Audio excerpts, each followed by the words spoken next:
et bien dans le micro et en allemand.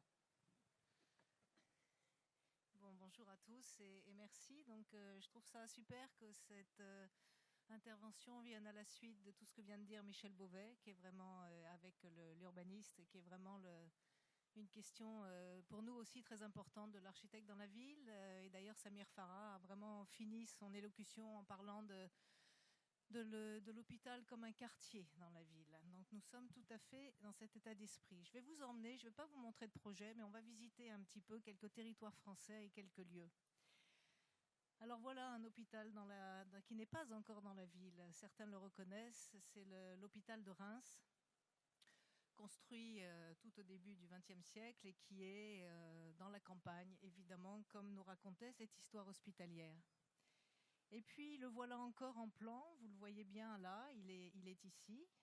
Et le pointillé rouge que vous voyez est la trace actuelle de l'hôpital. Et je vous montre juste quelques superpositions de photos, puisque si l'hôpital était à la campagne, la ville a vite fait de venir entourer l'hôpital. Donc voici cette photo en 1970, avec d'ailleurs une opération de logement absolument magnifique ici, avec une perspective sur la cathédrale qui n'a rien moins qu'1,2 km de long et un très beau lotissement de l'époque du début du XXe siècle. On continue encore, l'hôpital est toujours là, les grandes pièces urbaines sont toujours là et la ville continue à encercler ce que fut un hôpital dans la ville, dans la campagne. Plus près encore. Voilà. Donc cet hôpital de Reims aujourd'hui sur lequel on a fait un schéma directeur, donc j'insiste sur le mot schéma, ça n'est pas le mot schéma inclut aussi des coupes, inclut des croquis d'intention, inclut une réflexion. Le plan directeur avait un petit peu ce côté autoritaire parce qu'évidemment tout ce travail d'approche, c'est un travail pour donner à lire, pour rendre compte de certains lieux qui doivent être absolument préservés, rendre compte de la délicatesse d'un lieu puisque nous sommes quelques hommes rassemblés sur cette terre et à chaque endroit il y a des beauté à révéler. Donc la fonction médicale dans ces lieux-là est évidemment complètement essentielle, mais la ville, l'humain là-dedans, l'est absolument tout autant. Donc l'hôpital de Reims a ses deux entrées, une entrée ancienne qui est sur le haut du plan, et puis une entrée nouvelle qui est sur le bas du plan. Cet hôpital de Reims, il est traversé par une ligne de bus. C'est le trait violet que vous voyez. C'est quelque chose qui est tout à fait naturel. Il y a un arrêt de bus à l'intérieur de l'hôpital. On change juste de quartier pour arriver dans ce fameux hôpital de la Salpêtrière. On continue à avoir la question de la limite. L'hôpital était encerclé de murs, de protection. L'hôpital avait des jardins. L'hôpital a ici une composition historique absolument évidente, absolument magnifique. Mais beaucoup de choses à dire sur la Salpêtrière, je vais en dire assez peu. Mais juste que conserver, c'est évidemment transformer. Et il y a des endroits de la Salpêtrière qui sont incroyables. La chapelle de la Salpêtrière, pourquoi j'ai pas la flèche là? La chapelle de la Salpêtrière qui est une chose absolument magnifique, une des plus belles silhouettes de Paris. Et puis cet endroit, je ne suis pas en race campagne, je suis bien avec le métro aérien dans le dos. Et je suis sur une limite qui est en fait un cul-de-sac. Heureusement, c'est un bout de jardin qui s'installe là, parce que sinon ce cul-de-sac poserait vraiment des problèmes à la ville. Et puis de l'autre côté, on a encore cet espace complètement majeur, cet espace qu'on connaît tous, cet espace dans lequel il fait du bien d'aller, mais cet espace qui est quand même bougrement déserté alors qu'il est en plein cœur de la ville. Et puis ça, c'est une autre entrée de la Salpêtrière, et une autre entrée d'une limite qui a explosé, d'un mur d'enceinte qui n'est plus là, d'architectures diverses qui sont là, avec des barrières qui sont toujours là. Et pourtant, cet hôpital de la Salpêtrière, il se traverse. Quel plaisir pour tous ceux qui peuvent le faire, en vélo, à pied, d'aller du métro aérien vers le boulevard Blanqui, vers la place d'Italie, en gambadant par là. Espace de la ville, espace de l'hôpital, espace dans lequel on aime aller. Et puis là, une autre histoire, l'hôpital du Kremlin-Bicêtre, dans lequel on a construit le pôle mère et enfant qui se trouve en bas à gauche du plan. L'espace du Kremlin-Bicêtre, l'hôpital du Kremlin-Bicêtre, je l'affectionne tout particulièrement. La première fois que j'avais rencontré le directeur de l'époque, qui est à la retraite maintenant, m'avait dit « Madame Kolbock, faites très très attention à la relation avec la ville, elle est complexe. Alors on peut comprendre qu'elle soit complexe, la relation avec la ville. Pourquoi j'arrive pas à voir la flèche là? Ah, ça y est. Voilà. Donc la relation avec la ville, elle peut être complexe parce que vous voyez l'enceinte, vous la voyez, elle est clairement représentée. Le triangle qui est juste sous ma flèche, qui était sous ma flèche. Le triangle que vous voyez au-dessus du triangle, à la pointe, il y a un petit îlot, un petit pâté là, qui n'est rien d'autre que l'hôtel de ville. Donc la ville du Kremlin-Bicêtre est une ville extrêmement dense et le seul espace vert de la ville, c'est l'espace vert de l'hôpital. Et évidemment, l'enceinte est toujours là, l'enceinte est ouverte de temps en temps, donc il y a une relation très vive entre la ville et entre l'hôpital, mais résolument, l'espace du triangle que vous voyez est devenu vraiment le jardin de la ville. Autre chose aussi, si conservé, c'est forcément transformé. On le voit vraiment bien dans cet hôpital, que toute la partie ancienne, avec une magnifique partie 17e en bas du plan, une partie 19e un peu étrange, parce qu'immense, que l'on perçoit très très bien des périphériques. Tout ça, c'est la partie ouest du site, est du site. Et puis, c'est un peu un plateau, cet endroit-là. Et l'autre partie, que vous voyez très bien, avec une sorte de ligne de fracture, qui n'est rien d'autre que la ligne de crête de ce territoire, et puis la pente qui descend vers la rocade, aujourd'hui recouverte, qui mène de l'autoroute du Sud au périphérique, où se trouvent des centaines de milliers de mètres carrés de bâtiments, des dizaines et des dizaines, mais pas loin de centaines, au moins deux, de mètres carrés de fonctions hospitalières très vives, de la maternité, de l'hospitalisation, de la résidence personnes âgées, etc., etc. Une histoire du patrimoine qui se densifie là, et l'histoire ancienne qui reste un petit peu presque laconique.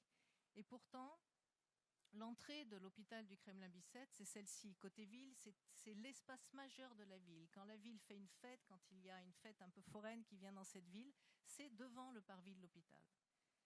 Donc cet hôpital, c'est une pente. On a juste deux schémas, deux esquisses. Là-haut, c'est notre projet de maternité qui est venu s'installer dans la pente, 9 mètres de dénivelé. En bas, c'est une coupe qui n'est pas à la même échelle que le dessin d'au-dessus, mais juste pour nous rappeler tout ce travail que l'on peut faire avec la pente. Et bien souvent, les études, les schémas directeurs ne sont pas assez travaillés à notre sens avec la question de la pente, puisqu'il y a beaucoup de possibilités de mettre en valeur des liaisons, de mettre en valeur des sites en tenant compte de la topographie. Donc ça, c'est l'autre entrée, c'est l'entrée nouvelle de l'hôpital du Kremlin-Bicêtre. Moins de charme, bien sûr, on va dire. Mais aussi, on ne sait plus très bien si on est dans la ville, si on est dans l'hôpital. En tout cas, on sent bien que la limite ne peut plus rester comme elle était. On continue encore sur l'hôpital de Bichat à Paris, hôpital qui fait parler de lui, puisque peut-être qu'il va lui arriver une destinée un peu particulière. Mais en tout cas, nous avons bâti le bâtiment en bas à gauche pour Maison Blanche, un hôpital psychiatrique, en venant accompagner la limite, puisque toute la limite sur le boulevard Ney de la partie basse de l'hôpital que vous voyez borde la petite ceinture. Et on passe en fait de ces pavillons, de ces murs habités, qui était de rez-de-chaussée à R+2, à notre projet qui, lui, monte à R+7 et qui vient en fait démultiplier l'échelle, mais qui vient aussi se mettre en lien avec la ville, avec ce qu'elle est aujourd'hui. Et la limite s'épaissit, la limite se construit, la limite finit par disparaître et en même temps, la limite devient des bâtiments. Et puis cette histoire aussi très étrange de cette histoire du programmatique de ce bâtiment psychiatrique qui s'est installé dans l'hôpital général, avec à l'époque tout le monde qui nous disait mais c'est une entrée qui doit forcément avoir lieu par l'intérieur de l'hôpital, surtout pas par la ville. Mais nous, quand on est architecte et qu'on bâtit un bâtiment au bord d'un axe aussi important que la petite ceinture, on ne peut pas s'empêcher de faire une porte. Il y a une espèce de non-sens. Donc elle y est, la porte. Et ça tombe bien parce qu'il devait y avoir pour les pompiers cet accès. C'est une petite porte discrète, mais elle y est. Donc là, on va dans une autre histoire qui est celle de Montpellier, l'hôpital de la Colombière, que Jérôme Brunet connaît bien. Et on a été amené à travailler avec donc Frédéric Rematei sur le schéma directeur de cet hôpital. Mais j'en parle là, avant de parler plus particulièrement de Montpellier, pour parler de l'histoire de la composition, de l'histoire, dont a si bien parlé aussi Michel Beauvais auparavant. On ne s'installe jamais dans un site neutre, on s'installe dans un site qui a toujours une histoire, même si c'est le sillon de l'agriculture. Un site a toujours une pente, l'eau s'écoule quelque part, il y a des points de vue, il y a des points d'émergence, il y a des points de repère, il y a des arbres particuliers, il y a des rivières. Là, l'hôpital de Montpellier de la Colombière est limité au sud par le Verdançon, petite rivière qui peut devenir parfois très grosse comme ça arrive là-bas.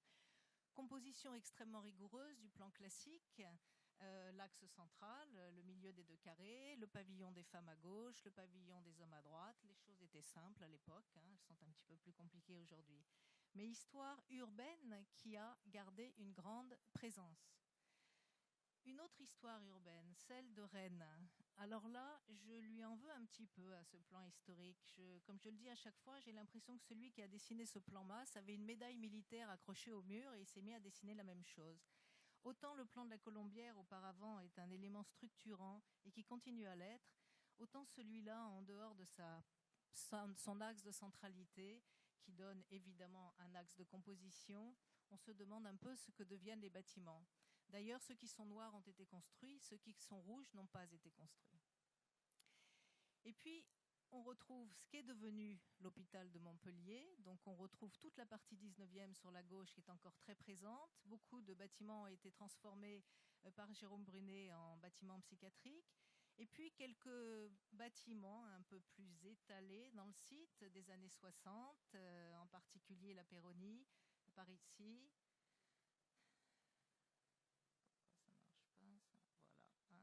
Bâtiment très important de l'hôpital, beaucoup de mètres carrés, bâtiment qui s'est installé dans la pente, bâtiment qui a réfléchi avec le site, bâtiment des années 60.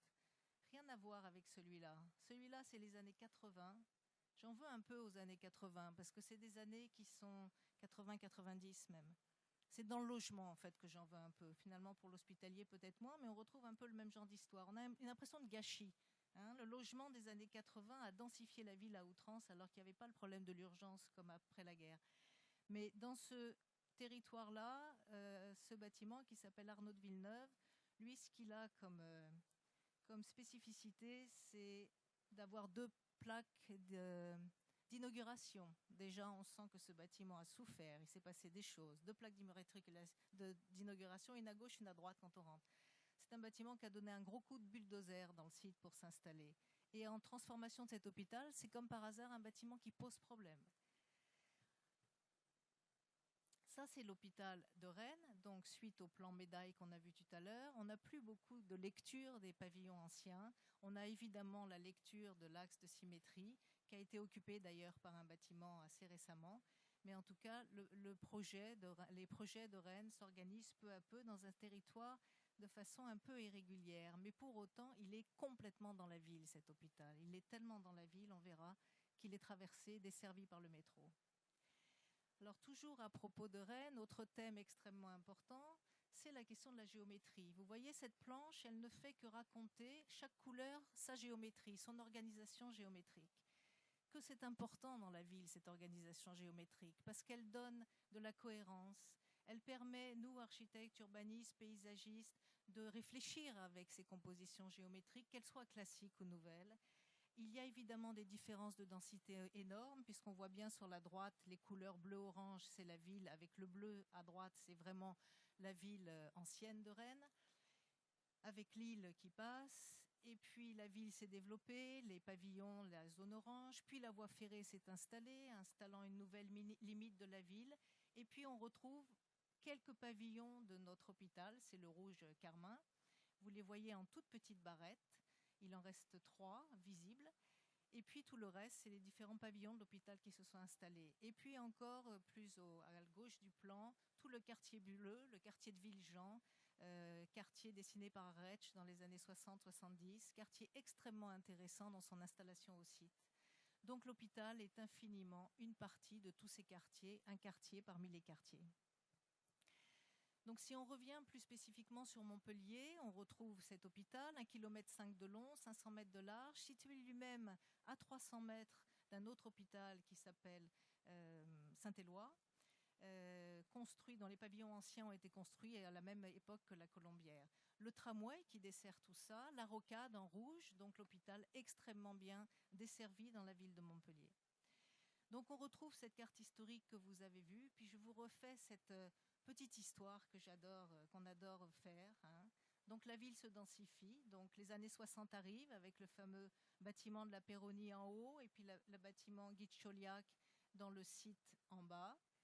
Et puis la ville continue, elle se densifie, les années 80, les lotissements, des immeubles plus ou moins passionnants, le fameux Arnaud de Villeneuve dont j'ai déjà parlé, l'université sur la droite, l'université en bas du plan aussi qui encercle Montpellier, CHU très reconnu. Et on continue à se densifier.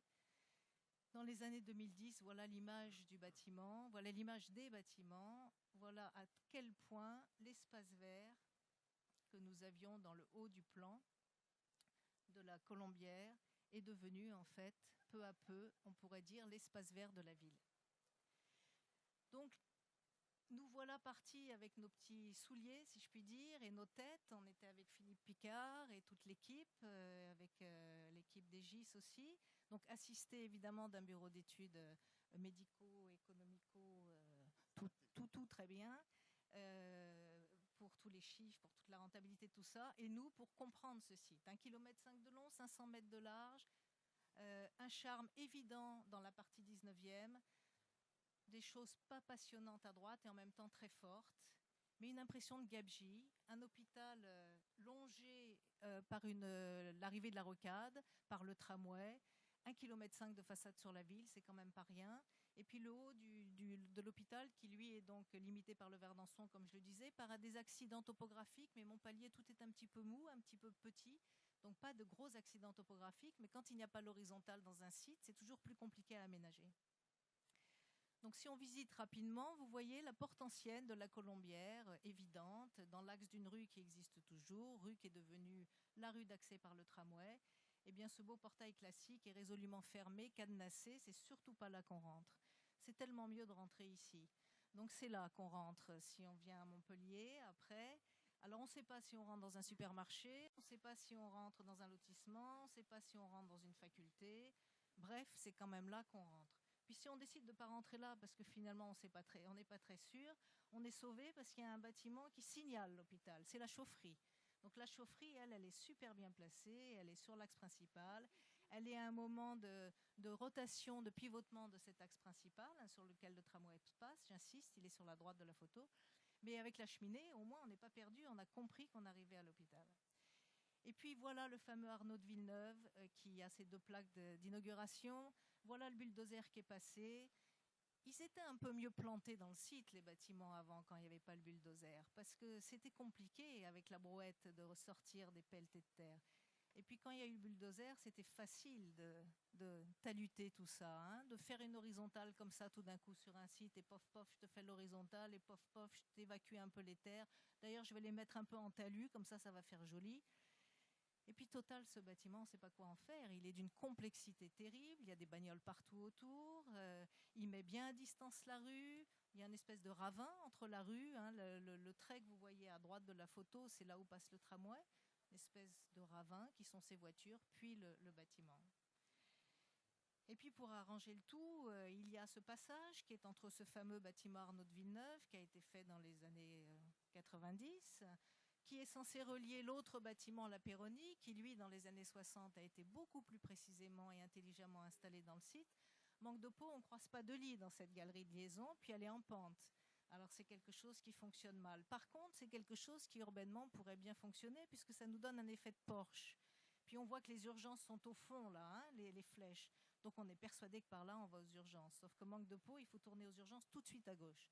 Donc des histoires d'organisation dans les hôpitaux qu'on connaît tous par cœur, de contresens. Mais la ville, elle est truffée de contresens. Hein. L'hôpital, c'est un exemple de la ville. Et puis une autre entrée potentielle de cet hôpital qui est fermée aussi à triple tour, bon, qui est à côté des établissements, des bâtiments psychiatriques, donc il y a d'autres complexités. Il n'empêche que ça pourrait être une très jolie entrée de cet hôpital. Donc là, voilà l'histoire de la Colombière. C'est quand même pas mal, c'est quand même simple, on peut la faire évoluer. Alors là, évidemment, je vous montre des arbres, des platanes. En plus, ça nous fait tous du bien, même sans feuilles.